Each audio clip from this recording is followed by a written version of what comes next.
एक सीधी सादी लड़की, एक डरावना सा हॉस्टल और उस हॉस्टल में छुपे कुछ गहरे राज। आज की कहानी पलक के बारे में, जिसने कभी सपने में भी नहीं सोचा था कि उसको ये सब एक्सपीरियंस करने को मिलेगा। पलक एक बहुत ही सिंपल सी लड़की होती है जिसने जस्ट अभी अपना स्कूल खत्म करके कॉलेज में एडमिशन लिया होता है। लेकिन दिल्ली में कोई अच्छा कॉलेज ना मिलने की वजह से पलक छत्तीसगढ़ के किसी कॉलेज में एडमिशन ले लेती है। कॉलेज काफी सिंपल सा होता है, बिल्कुल भी फैंसी नहीं और आलीशान तो बिल्कुल भी नहीं। और क्योंकि छत्तीसगढ़ में पलक की जान पहचान वाला कोई भी नहीं है, इस वजह से उसे हॉस्टल में एडमिशन लेना पड़ता है। अब पलक को हॉस्टल तो मिल जाता है, लेकिन उसे हॉस्टल का सी सेक्शन अलॉट होता है, क्योंकि हॉस्टल के बाकी सारे सेक्शंस पहले से ही ऑक्यूपाइड थे बाकी स्टेट्स के बच्चों की वजह से। हॉस्टल का ये सी सेक्शन काफी बदनाम होता है इस वजह से, क्योंकि कहा जाता है कि वहाँ पर जो भी रहता है वो कभी जिंदा नहीं रह पाता। अब ये बात सच थी या फिर ये बस रूमर्स थे, ये तो पलक को यहाँ पे शिफ्ट होने के बाद ही पता चलेगा। और ये सब बातें पलक ने भी काफी बच्चों से सुनी थी, क्योंकि वो बहुत जल्दी डर जाया करती थी। इसलिए उसने सोचा कि इन बातों को अवॉइड करना ही बेस्ट रहेगा। शुरुआत के 2-3 हफ्ते बिल्कुल नॉर्मल थे। पलक अपने रूम में अकेले रहती थी, जबकि रूम शेयर्ड था। एक रात बहुत ज्यादा बारिश हो रही होती है और पलक अपनी अलमीरा में कपड़े सेट कर रही होती है कि इतने में ही उसको अपने दरवाजे पे नॉक करने की आवाज सुनाई देती है। और टाइम भी ज्यादा नहीं हुआ होता है, करीब 9 या 9:30 का टाइम हो रहा होता है। पलक दरवाजा खोलती है और देखती है कि एक लड़की रेनकोट पहने, हाथ में सूटकेस लिए उसके दरवाजे के बाहर खड़ी है। पलक के कुछ पूछने से पहले ही वो लड़की सामने से बोलती है कि मैं रिया हूँ, तुम्हारी नई रूममेट। पलक पहले तो बहुत ज्यादा खुश होती है कि चलो फाइनली अब उसे अकेले नहीं रहना पड़ेगा, क्योंकि एक नए हॉस्टल में अकेले रूम पे रह के वो बोर हो चुकी थी। लेकिन उसके दिमाग में ये भी आया कि अक्सर जब कोई न्यू स्टूडेंट आने वाला होता है तो उसके बारे में कोई ना कोई इन्फॉर्मेशन तो दी जाती है, लेकिन इस केस में पलक को कोई इन्फॉर्मेशन नहीं मिली थी। पर ये सारे थॉट्स को अपने दिमाग से हटा के पलक उसको अपने रूम में एंट्री देती है और साथ ही साथ एक टॉवल भी देती है, क्योंकि वो लड़की काफी भीगी हुई थी। सबसे डरावनी बात ये है कि हॉस्टल के सी सेक्शन में टोटल 12 कमरे थे, जिसमें से सिर्फ 3 ही अलॉटेड थे। उन 3 कमरों में से भी सिर्फ पलक का ही एक रूम था जहाँ रात में कोई स्टूडेंट रुक रहा है। इवन बाकी रूम्स के बच्चे भी रात में वहाँ सोते नहीं थे, अलग सेक्शन में चले जाते थे अपने दोस्तों के रूम्स में, क्योंकि सी सेक्शन में फैले हुए रूमर्स का उनको भी डर था। अब रिया को टॉवल देने के बाद पलक उसके साथ इंट्रोडक्शन करती है,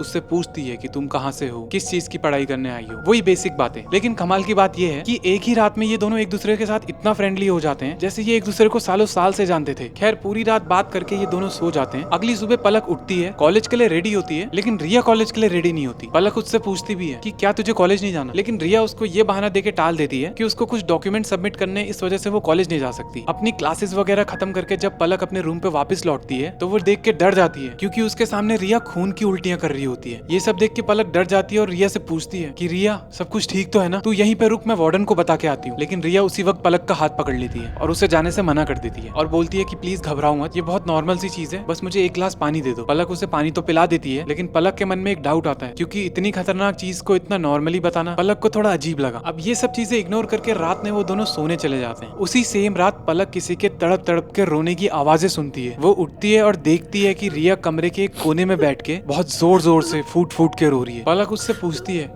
कि रिया तुझे क्या हुआ, लेकिन ये सब देख के रिया और फूट फूट के रोने लगती है। पलक इस सिचुएशन को बिल्कुल भी नहीं समझ पाती, क्योंकि जैसे कि कहानी के स्टार्टिंग में मैंने आपको बताया था कि रात के टाइम पे कोई भी इंसान सी सेक्शन में कभी नहीं रुकता। तो पलक समझ नहीं पाती कि अगर मदद के लिए बुलाऊं तो बुलाऊं किसे। लेकिन जैसे तैसे करके वो उसको शांत कराती है और उसको चुप करा के शांति से सुला देती है। अगली सुबह पलक बहुत डरी हुई थी, क्योंकि कल रात जो कुछ भी हुआ उस वजह से वो सो नहीं पाई। तो वो डिसाइड करती है कि आज वो कॉलेज नहीं जाएगी और पूरे दिन रिया के साथ ही रहेगी। पलक पूरे दिन रिया का ख्याल रखती है और रात होने पर उसको समझाती है कि देख तेरे साथ कुछ भी होगा तो तू मुझे बस उठा दियो। और ये सब बोल के पलक अपने बेड पे सोने चली जाती है। लेकिन मन ही मन पलक डर भी रही होती है, क्योंकि जब से रिया ने उसके रूम में एंट्री ली है उसे कुछ न कुछ अजीब ही देखने को मिल रहा है। कभी रिया खून की उल्टियां कर रही है तो कभी वो रात में रो रही है। इन्हीं सब चीजों के बारे में सोचते सोचते धीरे धीरे पलक सो जाती है। लेकिन जैसे ही रात के 2 बजते हैं पलक को फिर से एक अजीब सी आवाज सुनाई देती है, जैसे कोई अपना सूटकेस जमीन पे खींच के ले जा रहा हो। पूरे कॉरिडोर में कर कर करके इसकी आवाज गूंज रही होती है। पलक की हार्ट बीट तेज होने लग जाती है। वो अपनी हिम्मत जुटा के जैसे तैसे करके दरवाजे की तरफ जाती है और देखती है कि दरवाजे के नीचे से खून बहता हुआ आ रहा है। पलक की सांसें रुक जाती है और वो डिसाइड करती है कि कुछ भी हो जाए लेकिन वो दरवाजा नहीं खोलेगी। पर उसी वक्त दरवाजे पे जोर जोर से नॉक करने की आवाजें आने लगती है और धीरे से एक लड़की की आवाज आती है, पलक दरवाजा खोलो, मुझे अंदर आना है। बेचारी पलक ने कांपती हुई आवाज में जवाब दिया कि रिया क्या ये तुम हो? और पलक के ये पूछते साथ ही नॉक करने की आवाज आना बंद हो जाता है। पलक हिम्मत करके पीछे मुड़ के देखती है और रिया उसके रूम के कोने में खड़ी थी। पर इस बार जो पलक ने देखा ये उसे बिल्कुल भी एक्सपेक्टेड नहीं था। रिया का पूरा चेहरा टेढ़ा मेढ़ा हुआ होता है, जैसे किसी ने उसका चेहरा बिगाड़ा हो, हाथों से खून बह रहा होता है और गले में एक लाल गहरा निशान। ये सब देख के पलक बहुत घबरा जाती है। वो जल्दी से दरवाजा खोलती है और कॉरिडोर की तरफ भागने लगती है, पर पूरा सी सेक्शन खाली होता है। वहाँ ना लाइट्स होती है ना कोई इंसान, बस एक छोटी सी लाइट जो कभी जलती है कभी बुझती है, ऐसे ही फ्लिकर कर रही होती है। भागते भागते पलक की हार्ट बीट बहुत तेज हो चुकी होती है, उसका दिमाग काम करना बंद कर देता है और इस हालत में वो अपने सामने अचानक रिया को खड़ा देखती है, जिसका पूरा फेस और शरीर खराब हुआ होता है। पलक का दिमाग ये सब प्रोसेस नहीं कर पाता और वो बेचारी उसी मोमेंट बेहोश होकर गिर जाती है। अगले दिन पलक की आंखें हॉस्पिटल में खुलती है, जहाँ पे उसके सामने उसकी मम्मी खड़ी होती है। इतने डरावने इंसिडेंट के बाद सामने अपनी माँ को देखकर पलक इतना रिलीफ फील करती है और अपनी माँ को गले लगा के वो रोने लगती है और ये सारी बातें अपनी माँ से शेयर करती है। लेकिन ये सारी कहानी सुन के पलक की मम्मी उसे कहती है कि बेटा तू ये सब क्या कह रही है, तू पिछले एक हफ्ते से हॉस्पिटल के बेड पे पड़ी हुई है, तू अपने हॉस्टल की सीढ़ियों से बेहोश होकर गिर गई थी और तेरे सर पे चोट आ गई थी। डॉक्टर्स ने भी तेरी चोट को देख के कहा कि शायद ही ये उठ पाए, अब तू उठ चुकी है तो हमें बहुत अच्छा लग रहा है। पलक के पेरेंट्स तो काफी खुश होते हैं, लेकिन पलक बिल्कुल कंफ्यूजन में चली जाती है कि जो कुछ भी उसने देखा था क्या वो सच था या वो एक सपना था। अब पलक के मन में इस राज को सॉल्व करने की क्यूरियोसिटी जग जाती है। वो जैसे ही हॉस्टल से डिस्चार्ज लेती है, सबसे पहले हॉस्टल जाके अपने हॉस्टल की सबसे पुरानी वार्डन के पास जाके बैठती है और ये पूरी कहानी उनके साथ शेयर करती है। पलक के काफी फोर्स करने के बाद फाइनली उसकी वार्डन ने उसे बताया कि रिया नाम की लड़की 6-7 साल पहले इस हॉस्टल में रहती थी। एक्चुअली रिया जब इस कॉलेज में नई नई आई थी तो कॉलेज के सीनियर स्टूडेंट्स उसे बहुत परेशान करा करते थे, काफी बार उसकी रैगिंग लिया करते थे, उसे दिन रात टॉर्चर करते थे। रिया ने अपने फ्रेंड्स और फैकल्टी की भी मदद लेने की कोशिश करी, लेकिन किसी ने उसकी मदद नहीं करी। उसने ये बात अपने पेरेंट्स को भी नहीं बताई, सिर्फ ये सोच के कि बेचारे उसके पेरेंट्स भी ये बात सुन के टेंशन में आ जाएंगे। लेकिन एक दिन हद पार हो गई जब रिया रात में वॉक कर रही होती है और एक लड़का रात के अंधेरे का फायदा उठा के रिया के साथ जबरदस्ती करने की कोशिश करता है। वो रिया को काफी हद तक इंजर्ड कर देता है, उसका पूरा फेस बिगाड़ देता है। बेचारी रिया सेल्फ डिफेंस में आके उसे बस धक्का देती है और वो किसी गहरे नुकीले लोहे वाली चीज पे जाके टकराता है, जिस वजह से वो उसी मोमेंट पे खत्म हो जाता है। बेचारी रिया ये सब देख के इतना घबरा जाती है कि रोते रोते अपने हॉस्टल के रूम में जाती है। वो इस पूरे इंसिडेंट का प्रेशर नहीं झेल पाती और उसी सेम रात खुद को एक पंखे से लटका देती है और अपनी जान दे देती है। और उस दिन से माना जाता है कि उसने उस कॉलेज में किसी भी उस बच्चे को नहीं छोड़ा जिसने उसे टॉर्चर किया था। यही वो रीजन था कि जब भी कोई सी सेक्शन में रहने आता था तो रिया उसे परेशान करके वहाँ से भगा देती थी, जैसे उसे परेशान किया गया था। लेकिन शॉकिंग बात यह है कि उसने पलक को कुछ क्यों नहीं किया। एक्चुअली पलक भी रिया की तरह एक सीधी सादी सी लड़की थी जो उसी की तरह अपने माँ बाप से इतनी दूर सिर्फ पढ़ाई के लिए आई थी। रिया ने पलक के साथ कुछ गलत नहीं किया, रिया ने पलक को भगाने की कोशिश नहीं की, शायद अपने साथ हुए बुरे इंसिडेंट को समझाने की कोशिश करी। जैसे ही पलक को ये बात रियलाइज होती है, पलक अपनी हॉस्टल की वार्डन और कॉलेज के ट्रस्टीज से रिक्वेस्ट करके उस जगह पे एक मंदिर बनवाती है। उसको रिया के ऊपर इतनी दया आती है कि वो वहाँ पे एक छोटी सी पूजा भी करवाती है। आज की डेट में वहाँ पे कोई सी सेक्शन है ही नहीं, बस रिया और उसके नाम का एक छोटा सा मंदिर। कॉलेज के ट्रस्टीज ने भी ये बात किसी को नहीं बताई, ना ही कॉलेज के बाहर जाने दी, ताकि कॉलेज की रेपुटेशन खराब ना हो। रिया की कहानी आज भी उतनी दर्दनाक है जितनी पहले थी। उसके पेरेंट्स के लिए आज भी सबको दिल में हमदर्दी है, लेकिन शायद उस बेचारी की किस्मत में यही था। अगर आपके कॉलेज, स्कूल या हॉस्टल में भी कोई ऐसा डरावना किस्सा हुआ है जो शायद इस कहानी से रिलेटेबल हो, तो कमेंट में जरूर बताना। Thank you so much guys video को एंड तक देखने के लिए। मैं आपके लिए ऐसे ही रियल हॉरर स्टोरीज लेके आता रहूंगा। आप बस चैनल को सब्सक्राइब करो। मिलते हैं एक नई वीडियो में एक नई हॉरर स्टोरी के साथ।